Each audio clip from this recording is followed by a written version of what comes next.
Microchip ಈ ಪದ ನಿಮಗೆ ಹೊಸದಾಗಿ ಕೇಳಿಸ್ಬೋದು. ಆದರೆ ಪ್ರತಿ ಮನೆಯಲ್ಲಿ ತುಂಬ ಮೈಕ್ರೋಚಿಪ್ಸ್ ಇರುತ್ತೆ. ಮೊಬೈಲ್ ಫೋನ್ಸ್, ಲ್ಯಾಪ್ಟಾಪ್ಸ್, ಟಿವಿಸ್ ಈ ರೀತಿ ಪ್ರತಿ ಎಲೆಕ್ಟ್ರಾನಿಕ್ ಡಿವೈಸ್ನಲ್ಲಿ ಕೊನೆಗೆ ಅಂತರಿಕ್ಷದಲ್ಲಿನ ಸ್ಯಾಟಲೈಟ್ಗಳಲ್ಲಿ ಮತ್ತು ಇತರ ದೇಶಗಳ ಮೇಲೆ ದಾಳಿ ಮಾಡೋ ನ್ಯೂಕ್ಲಿಯರ್ ಬಾಂಬ್ಸ್ನಲ್ಲಿ ಕೂಡ ಎಲ್ಲವುಗಳಲ್ಲಿ ಮೈಕ್ರೋಚಿಪ್ ಇರುತ್ತೆ. ಮೈಕ್ರೋಚಿಪ್ನ ಕಂಪ್ಯೂಟರ್ ಚಿಪ್ ಅಂತ ಕೂಡ ಹೇಳ್ಬೋದು. ಈ ರೀತಿ ಪ್ರತಿ ಡಿವೈಸ್ನಲ್ಲಿ ಈ ಕಂಪ್ಯೂಟರ್ ಚಿಪ್ ಇರುತ್ತೆ. ಮೈಕ್ರೋಚಿಪ್ನ 1959ರಲ್ಲಿ ಮೊಟ್ಟ ಮೊದಲ ಬಾರಿಗೆ ತಯಾರಿಸಿದ್ದಾರೆ. ಇದು ಸಿಲಿಕಾನ್ ಅನ್ನೋ ಮೆಟೀರಿಯಲ್ನಿಂದ ನಂಬರ್ ಆಫ್ ಟ್ರಾನ್ಸಿಸ್ಟರ್ಸ್ನಿಂದ ಇರುತ್ತೆ.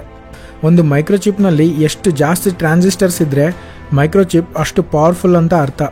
1959ರಲ್ಲಿನ ಮೊದಲ ಚಿಪ್ನಲ್ಲಿ 4 ಟ್ರಾನ್ಸಿಸ್ಟರ್ಸ್ ಇದ್ದರೆ 1960ರ ಒಳಗೆ ಮೈಕ್ರೋಚಿಪ್ನಲ್ಲಿನ ಟ್ರಾನ್ಸಿಸ್ಟರ್ಸ್ ಸಂಖ್ಯೆ 5 ಪಟ್ಟು ಜಾಸ್ತಿ ಆಯಿತು. ಆ ಕಾಲದಲ್ಲಿ ಮೈಕ್ರೋಚಿಪ್ಸ್ನ ಕೇವಲ ಅಂತರಿಕ್ಷದೊಳಕ್ಕೆ ಕಳಿಸೋ ಸ್ಯಾಟಲೈಟ್ಸ್, ಸ್ಪೇಸ್ ಕ್ರಾಫ್ಟ್ಸ್ ಮತ್ತು ಮಿಸೈಲ್ಸ್ನಲ್ಲಿ ಮಾತ್ರ ಬಳಸ್ತಾ ಇದ್ರು. ಆದರೆ ಮೈಕ್ರೋಚಿಪ್ಸ್ನ ಪಬ್ಲಿಕ್ ಯೂಸ್ಗೋಸ್ಕರ ತಗೊಂಡು ಬಂದರೆ ತುಂಬ ಪ್ರಾಫಿಟ್ಸ್ ಬರ್ತವೆ ಅಂತ ಮೈಕ್ರೋಚಿಪ್ ಕಂಪನೀಸ್ ಭಾವಿಸ್ತವೆ. ಆ ರೀತಿ ಮೊದಲಲ್ಲಿ ಇತರೆ ದೊಡ್ಡ ಕಂಪನೀಸ್ನಲ್ಲಿ ಉಪಯೋಗಿಸೋ ಕಂಪ್ಯೂಟರ್ಸ್ಗೋಸ್ಕರ ಮೈಕ್ರೋಚಿಪ್ಸ್ನ ಕಡಿಮೆ ಖರ್ಚಿನಲ್ಲಿ ತಯಾರಿಸೋಕೆ ಸ್ಟಾರ್ಟ್ ಮಾಡಿದರು. ಆದರೆ ಪ್ರತಿ ವರ್ಷ ಮೈಕ್ರೋಚಿಪ್ನಲ್ಲಿನ ಟ್ರಾನ್ಸಿಸ್ಟರ್ಸ್ ಕೌಂಟ್ ತುಂಬ ಜಾಸ್ತಿ ಆಗ್ತಾ ಬಂತು. 1960ರ ಟೈಮ್ನಲ್ಲಿ ಒಂದು ಮೈಕ್ರೋಚಿಪ್ನಲ್ಲಿ 10ರಿಂದ 50 ಟ್ರಾನ್ಸಿಸ್ಟರ್ಸ್ ಇದ್ದರೆ ಪ್ರಸ್ತುತ ಒಂದು ಮೈಕ್ರೋಚಿಪ್ನಲ್ಲಿ 100 ಕೋಟಿಯಿಂದ 1000 ಕೋಟಿವರೆಗೂ ಇವೆ. ಅಂದರೆ ಪ್ರತಿ ವರ್ಷ ಮೈಕ್ರೋಚಿಪ್ಸ್ ಎಷ್ಟು ಪವರ್ಫುಲ್, ಎಷ್ಟು ಅಡ್ವಾನ್ಸ್ಡ್ ಆಗಿ ಬದಲಾಗ್ತಿವೇನೋ ಅರ್ಥ ಮಾಡ್ಕೋಬೋದು. ಈ ಮೈಕ್ರೋಚಿಪ್ಸ್ನ ಸಿಂಗಲ್ ಕಂಪನಿ ತಯಾರಿಸೋದಿಲ್ಲ. ಚಿಪ್ ಡಿಸೈನ್ ಒಂದು ಕಂಪನಿ ಮಾಡಿದರೆ ಚಿಪ್ ಮ್ಯಾನುಫ್ಯಾಕ್ಚರಿಂಗ್ ಇನ್ನೊಂದು ಕಂಪನಿ ಮಾಡುತ್ತೆ, ಮತ್ತೆ ಅವನ್ನು ಅಸೆಂಬಲ್ ಇನ್ನೊಂದು ಕಂಪನಿ ಮಾಡುತ್ತೆ. ಆ ರೀತಿ ಡಿಸೈನ್, ಮ್ಯಾನುಫ್ಯಾಕ್ಚರಿಂಗ್, ಅಸೆಂಬ್ಲಿ ಈ 3 ಕ್ಯಾಟಗರಿ ಕಂಪನೀಸ್ ಕಲಿತ್ರೇನೆ ಮೈಕ್ರೋಚಿಪ್ ಹೊರಗಡೆಗೆ ಬರುತ್ತೆ. ಆದರೆ ಮೊದಲಲ್ಲಿ ಈ 3 ತರಹದ ಕಂಪನೀಸ್ US-ನಲ್ಲೇ ಇರ್ತಾ ಇದ್ವು. US-ನಲ್ಲಿ ಲೇಬರ್ ಮತ್ತು manufacturing cost, raw material, extraction and import cost ಜಾಸ್ತಿ ಆಗಿದೆ ಅಂತ 1960ರಿಂದ 1970ರ ಕಾಲದಲ್ಲಿ ಸೌತ್ ಕೊರಿಯಾ, ಜಪಾನ್, ಹಾಂಗ್ಕಾಂಗ್ ದೇಶಗಳಿಗೆ microchip manufacturing and assembly companies shift ಆದವು. ಆ ಕಾಲದಲ್ಲಿ ಇವು US-ಗೆ ಮಿತ್ರ ದೇಶಗಳಾಗಿರೋದಷ್ಟೇ ಅಲ್ಲದೆ ಈ ಕಂಟ್ರೀಸ್ ಎಕನಾಮಿ ಬೆಳೆಸೋದಕ್ಕೆ US ಡಿಸಿಷನ್ ತಗೊಂಡಿತ್ತು. ಆದರೆ ಮೈಕ್ರೋಚಿಪ್ ಡಿಸೈನ್ನ ಕಂಪನೀಸ್ ಮಾತ್ರ ಆವಾಗ ಕೇವಲ US-ನಲ್ಲೇ ಇದ್ವು. ಈ ಮೈಕ್ರೋಚಿಪ್ ಟೆಕ್ನಾಲಜಿನ ಯಾವ ದೇಶ ಸೋವಿಯತ್ ಯೂನಿಯನ್ಗಾಗಲಿ ಚೈನಾಗಾಗಲಿ ಟ್ರಾನ್ಸ್ಫರ್ ಮಾಡಬಾರ್ದು. ಸೊ ಆವಾಗ ಸೋವಿಯತ್ ಯೂನಿಯನ್ ಮತ್ತು ಚೈನಾ ಈ ಚಿಪ್ ಟೆಕ್ನಾಲಜಿಯಲ್ಲಿ ಹಿಂದೆ ಇರೋವು. ಇನ್ನು ಚಿಪ್ ಟೆಕ್ನಾಲಜಿ ಇರೋ ಸೌತ್ ಕೊರಿಯಾ, ಜಪಾನ್, ತೈವಾನ್ನಂತಹ ದೇಶಗಳಲ್ಲಿ Toshiba, Samsung, Taiwan semiconductors manufacturing company ಇಂತಹ ಮೈಕ್ರೋಚಿಪ್ನ ಹೊಸ ಡಿಸೈನ್ ಮತ್ತು ಮ್ಯಾನುಫ್ಯಾಕ್ಚರಿಂಗ್ ಕಂಪನೀಸ್ ಹುಟ್ಟಿಕೊಂಡು ಬಂದವು. ಈ ಕಂಪನೀಸ್ ಎಷ್ಟು ಡೆವಲಪ್ ಆಗಿವೆ ಅಂದರೆ ಪ್ರಸ್ತುತ ವರ್ಲ್ಡ್ ಜೊತೆ ಕಂಪೇರ್ ಮಾಡಿದರೆ US 13% ಮೈಕ್ರೋಚಿಪ್ಸ್ನ ಮ್ಯಾನುಫ್ಯಾಕ್ಚರ್ ಮಾಡಿದರೆ ಕೇವಲ ತೈವಾನ್ನಲ್ಲಿನೇ TSMC ಅನ್ನೋ ಕಂಪನಿ 50% ಮೈಕ್ರೋಚಿಪ್ಸ್ನ ಮ್ಯಾನುಫ್ಯಾಕ್ಚರಿಂಗ್ ಮಾಡ್ತಾ ಇದೆ. ಅದೇ ರೀತಿ ಪೂರ್ತಿ ಪ್ರಪಂಚದಲ್ಲಿ ಮೋಸ್ಟ್ ಅಡ್ವಾನ್ಸ್ಡ್ ಮೈಕ್ರೋಚಿಪ್ನಲ್ಲಿ 90% ಮೈಕ್ರೋಚಿಪ್ಸ್ TSMCನಲ್ಲೇ ಮ್ಯಾನುಫ್ಯಾಕ್ಚರ್ ಆಗ್ತಾ ಇವೆ. ಅಂದರೆ ಫೋನ್ಸ್, ಲ್ಯಾಪ್ಟಾಪ್ಸ್, ಕಂಪ್ಯೂಟರ್ಸ್ ಮತ್ತು ಅದರ್ ಹೆವಿ ಮಿಷಿನ್ಸ್ನ ಮೈಕ್ರೋಚಿಪ್ಸ್ನಲ್ಲಿ ಪ್ರತಿ 10ರಲ್ಲಿ 7 ತೈವಾನ್ನಲ್ಲಿಯೇ ಮ್ಯಾನುಫ್ಯಾಕ್ಚರ್ ಆಗ್ತಾ ಇವೆ. ಇದು ಸರಿ, ಕೋಲ್ಡ್ ವಾರ್ ಮುಗಿದ ಮೇಲೆ ಅಂದರೆ 1995ರ ಕಾಲದಲ್ಲಿ US-ಗೆ ಚೈನಾ ಜೊತೆ ಸ್ವಲ್ಪ ಒಳ್ಳೆ ಸಂಬಂಧಗಳು ಏರ್ಪಡ್ತವೆ. ಆದ್ರಿಂದ ಚೈನಾ ಮೇಲೆ ಚಿಪ್ ಟೆಕ್ನಾಲಜಿ ಸ್ಯಾಂಕ್ಷನ್ಸ್ ಮತ್ತು ಮೆಟೀರಿಯಲ್ ಎಕ್ಸ್ಪೋರ್ಟ್ ಸ್ಯಾಂಕ್ಷನ್ಸ್ನ US ತೆಗೆದು ಹಾಕ್ತು. ಆ ರೀತಿ ಇತರೆ ದೇಶಗಳ ಕಂಪನೀಸ್ ಚೈನಾದಲ್ಲಿ ಮೈಕ್ರೋಚಿಪ್ ಮ್ಯಾನುಫ್ಯಾಕ್ಚರಿಂಗ್ ಮತ್ತು ಅಸೆಂಬಲ್ ಮಾಡೋದನ್ನು ಸ್ಟಾರ್ಟ್ ಮಾಡಿದ್ವು. ಚೈನಾ ಕೂಡ ಈ ಸೆಮಿ ಕಂಡಕ್ಟರ್ ಇಂಡಸ್ಟ್ರಿ ಮೇಲೆ ಭಾರಿ ಬಂಡವಾಳ ಹಾಕುತ್ತೆ.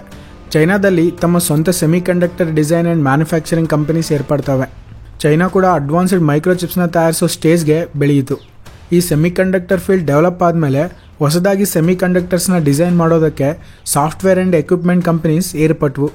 ಆದರೆ ಇವು ಕೇವಲ US ಆ್ಯಂಡ್ ನೆದರ್ಲ್ಯಾಂಡ್ ಕಂಟ್ರೀಸ್ನಲ್ಲೇ ಇವೆ. ಆದ್ದರಿಂದ ಪ್ರಸ್ತುತ ಯಾವ ಸಿಂಗಲ್ ಕಂಟ್ರಿ ಆರ್ ಯಾವ ಸಿಂಗಲ್ ಫಾರ್ಮ್ ಪೂರ್ತಿಯಾಗಿ ಮೈಕ್ರೋಚಿಪ್ಸ್ನ ಸ್ಟಾರ್ಟಿಂಗ್ನಿಂದ ಎಂಡಿಂಗ್ವರೆಗೆ ತಯಾರಿಸೋಕ್ಕಾಗೋದಿಲ್ಲ. ಪ್ರತಿ ಕಂಪನಿ ಇತರ ದೇಶದ ಕಂಪನೀಸ್ ಮೇಲೆ ಆಧಾರ ಪಡಬೇಕಾಗುತ್ತೆ.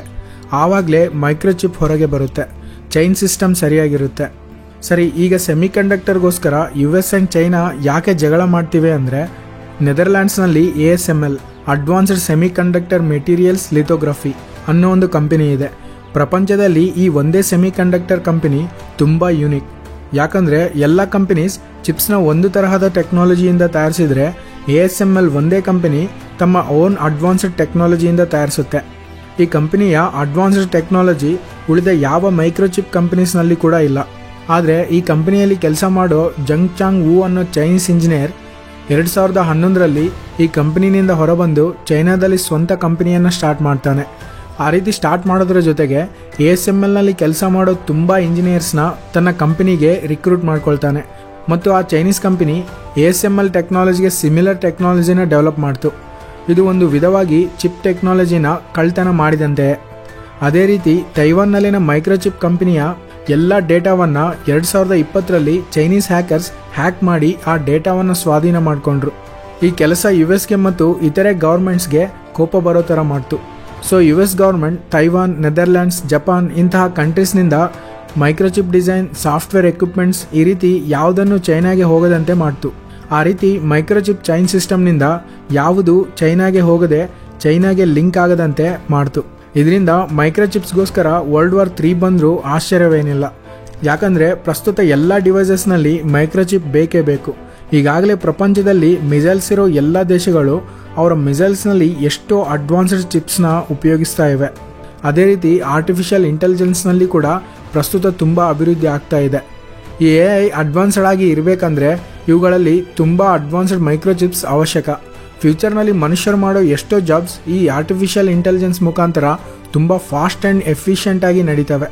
ಅದೇ ರೀತಿ ಮನುಷ್ಯರು ಯುದ್ಧ ಮಾಡದೆ ಆರ್ಟಿಫಿಷಿಯಲ್ ಇಂಟೆಲಿಜೆನ್ಸ್ ಮುಖಾಂತರ ರೋಬೋಟ್ಸ್ ಯುದ್ಧ ಮಾಡೋ ದಿನಗಳು ಬಂದರೂ ಆಶ್ಚರ್ಯಪಡೋ ಅವಶ್ಯಕತೆ ಇಲ್ಲ. ಈ ರೀತಿ ಅಡ್ವಾನ್ಸ್ಡ್ ಡಿವೈಸಸ್ ವರ್ಕ್ ಮಾಡಬೇಕು ಅಂದರೆ ಅವುಗಳಿಗೆ ಹೈ ಆ್ಯಂಡ್ ಮೈಕ್ರೋಚಿಪ್ಸ್ ಅವಶ್ಯಕ. ಆದರೆ ಮೈಕ್ರೋಚಿಪ್ಸ್ ಸಿಲಿಕಾನ್ನಿಂದ ತಯಾರಾದಂತೆ ಎಲ್ಲ ಬ್ಯಾಟ್ರೀಸ್ ಲಿಥಿಯಂ ಮತ್ತು ಕೋಬಾಲ್ಟ್ನಿಂದ ತಯಾರಿಸ್ತಾರೆ. ಕೋಬಾಲ್ಟ್ ಅನ್ನೋದು ತುಂಬ ರೇರ್ ಎಲಿಮೆಂಟ್. ಇದು ಕೇವಲ ಭೂಮಿ ಮೇಲೆ 0.004% ಮಾತ್ರವೇ ಇದೆ. ಕೋಬಾಲ್ಟ್ ಜಾಸ್ತಿ ಇರೋ ಪ್ರದೇಶ ಆಫ್ರಿಕಾದಲ್ಲಿನ ರಿಪಬ್ಲಿಕ್ ಆಫ್ ಕಾಂಗೋ. ಆದರೆ ಇಲ್ಲಿ ಕೋಬಾಲ್ಟ್ನ ತೆಗೆಯೋ ಪರಿಸ್ಥಿತಿ ಹೇಗೆ ಇರುತ್ತೋ ಗೊತ್ತಾ? ಕೋಬಾಲ್ಟ್ ತುಂಬ ಟಾಕ್ಸಿಕ್ ಎಲಿಮೆಂಟ್. ಇಂಥದ್ರಲ್ಲಿ ಮಕ್ಕಳು ಕೂಡ ಡೈಲಿ $2ಗೆ ಅಂದರೆ ಸುಮಾರು $160 ಅತ್ಯಂತ ಕ್ರಿಟಿಕಲ್ ಕಂಡೀಷನ್ಸ್ನಲ್ಲಿ ಸ್ಲೇವ್ಸ್ ಥರ ಕೆಲಸ ಮಾಡ್ತಾರೆ. ಮತ್ತು ಇಲ್ಲಿವರೆಗೆ ನಾವು ಗುರುತಿಸಿದ ಕೋಬಾಲ್ಟ್ ಮತ್ತೊಂದು 25 ವರ್ಷಗಳ ಒಳಗೆ ಖಾಲಿಯಾಗುತ್ತೆ ಅಂತ ಅಂದಾಜು. ಅಂದರೆ ಬ್ಯಾಟ್ರೀಸ್ ಕೊರತೆ ಏರ್ಪಡುತ್ತೆ. ಲಿಥಿಯಂ ಅಯಾನ್ನಿಂದ ಇರೋ ಪ್ರತಿ ಬ್ಯಾಟ್ರಿಯಲ್ಲಿ ಕೋಬಾಲ್ಟ್ ಇರುತ್ತೆ. ಅಂದರೆ ಮೊಬೈಲ್ ಫೋನ್ಸ್, ಲ್ಯಾಪ್ಟಾಪ್ಸ್ ಈ ಥರ ಬ್ಯಾಟ್ರಿ ಪವರ್ನಿಂದ ನಡೆಯೋ ಡಿವೈಸಸ್ ಇದಕ್ಕೆ ಎಫೆಕ್ಟ್ ಆಗ್ತವೆ. ಈ ರೀತಿ ಬ್ಯಾಟ್ರಿ ಪವರ್ನಿಂದ ನಡೆಯೋ ಫೋನ್, ಲ್ಯಾಪ್ಟಾಪ್, ಅದರ್ ಡಿವೈಸಸ್ನ ಜಾಸ್ತಿಯಾಗಿ ಮ್ಯಾನುಫ್ಯಾಕ್ಚರ್ ಮಾಡೋದು ಚೈನಾ ಮತ್ತು US. ಸೊ ಮೈಕ್ರೋಚಿಪ್ ವಾರ್ಗಿಂತ ಮುಂಚೆಯೇ ಕೋಬಾಲ್ಟ್ಗೋಸ್ಕರ ಕಾನ್ಫ್ಲಿಕ್ಟ್ ಸ್ಟಾರ್ಟ್ ಆಗುತ್ತೆ. ಮೈಕ್ರೋಚಿಪ್ ತಯಾರಿಗೆ ಬಳಸೋ ಸಿಲಿಕಾನ್ ಭೂಮಿ ಮೇಲೆ ತುಂಬ ಕಡೆ ಆರಾಮವಾಗಿ ಸಿಗುತ್ತೆ. ಅದಕ್ಕೆ ಸಿಲಿಕಾನ್ ಕೊರತೆ ಈಗಲೇ ಆಗಲ್ಲ. ಆದರೆ ಟೆಕ್ನಾಲಜಿ ವಿಷಯದಲ್ಲಿ ಈ ಕಾಂಪಿಟೇಷನ್ ವಾರ್ವರೆಗೂ ಹೋಗುವ ಅವಕಾಶ ಇದೆ.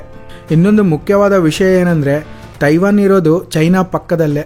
ಸುಮಾರು 1950ರ ಕಾಲದಿಂದಲೇ ಚೈನಾ ತೈವಾನ್ನ ಆಕ್ರಮಿಸಬೇಕು ಅಂತ ನೋಡ್ತಾ ಇದೆ. ಆ ರೀತಿ ಇಲ್ಲಿವರೆಗೆ ಪ್ರಯತ್ನಿಸ್ತಾನೇ ಇದೆ. ತೈವಾನ್ ಮೈಕ್ರೋಚಿಪ್ ಚೈನ್ ಸಿಸ್ಟಮ್ನಲ್ಲಿ ಒಂದು ಬ್ಯಾಕ್ ಬೋನ್ ಅಂತದು. ಒಂದು ಸಲ ಚೈನಾ ತೈವಾನ್ನ ಆಕ್ರಮಿಸಿದರೆ ಈ ಚೈನ್ ಸಿಸ್ಟಮ್ ಕೊಲ್ಯಾಪ್ಸ್ ಆಗುತ್ತೆ. ಚಿಪ್ ಟೆಕ್ನಾಲಜಿ ಎಲ್ಲ ಚೈನಾ ಕೈಗೆ ಹೋಗೋ ಸಾಧ್ಯತೆ ಇದೆ. ಈ ಎಫೆಕ್ಟ್ ಪ್ರಪಂಚದಲ್ಲಿರೋ ಎಲ್ಲ ದೇಶಗಳ ಮೇಲೆ ಮತ್ತು ಎಲ್ಲ ಡಿವೈಸಸ್ಗಳ ಬೆಲೆಗಳ ಮೇಲೆ ತೀವ್ರವಾದ ಎಫೆಕ್ಟ್ ಆಗುತ್ತೆ. ತೈವಾನ್ ಮತ್ತು US ಇರೋ ರಿಲೇಷನ್ನೇ ಈ ತೈವಾನ್ನ ಕಾಪಾಡ್ತಾ ಇದೆ. US ನ 7th ಫ್ಲೀಟ್ ಅಂದರೆ ಸುಮಾರು 70 ಶಿಪ್ಸ್, 150 ಏರ್ಕ್ರಾಫ್ಟ್ಸ್ನಿಂದ ಸುಮಾರಾಗಿ 27,000 ಸೈಲರ್ಸ್ ಅಂದರೆ ನಾವಿಕರು ಜಪಾನ್ನಿಂದ ಆಸ್ಟ್ರೇಲಿಯಾದವರೆಗೆ ನ್ಯಾಚುರಲ್ ಡಿಸಾಸ್ಟರ್ಸ್ನಲ್ಲಿ ಸಹಾಯ ಮಾಡೋಕ್ಕೋಸ್ಕರ, ಮಿಲಿಟರಿ ಆಪರೇಷನ್ಗೋಸ್ಕರ ಈ ರೀತಿ ಪ್ರೊಟೆಕ್ಷನ್ ಕೊಡ್ತಾ ಇದ್ದಾರೆ. ಆದರೆ US ಕೂಡ ಜಾಗೃತಗೊಂಡು ತೈವಾನ್ ಮೈಕ್ರೋಚಿಪ್ ಕಂಪನೀಸ್ನ US ಏರ್ಪಾಟಾಗೋ ಥರ ಮಾಡ್ತಾ ಇದೆ. ಇದಕ್ಕೆ ಭಾರಿ ದುಡ್ಡು ಕೂಡ ಖರ್ಚು ಮಾಡ್ತಾ ಇದೆ. ಒಂದು ಕಾಲದಲ್ಲಿ ಸ್ಪೈಸಸ್ಗೋಸ್ಕರ ಯುದ್ಧಗಳು ನಡೆಯೋವು, ನಂತರ ಆಯಿಲ್ಗೋಸ್ಕರ ಯುದ್ಧಗಳಾದವು, ಈಗ ಮೈಕ್ರೋಚಿಪ್ಗೋಸ್ಕರ. ಪ್ರಪಂಚವನ್ನೇ ನಡೆಸೋ ಈ ಮೈಕ್ರೋಚಿಪ್ನಿಂದ ಫ್ಯೂಚರ್ನಲ್ಲಿ ಎಂತಹ ಪರಿಸ್ಥಿತಿಗಳು ಬರುತ್ತೋ ಕಾದು ನೋಡಬೇಕು. ಇಷ್ಟು ಈ ವಿಡಿಯೋ ನಿಮಗೆ ಇಷ್ಟವಾಗಿದ್ದರೆ ಲೈಕ್ ಮಾಡಿ. ಈ ಚಾನಲ್ಗೆ ನೀವಿನ್ನೂ ಸಬ್ಸ್ಕ್ರೈಬ್ ಆಗದೇ ಇದ್ದರೆ ಸಬ್ಸ್ಕ್ರೈಬ್ ಮಾಡ್ಕೊಳ್ಳಿ. Thanks for watching.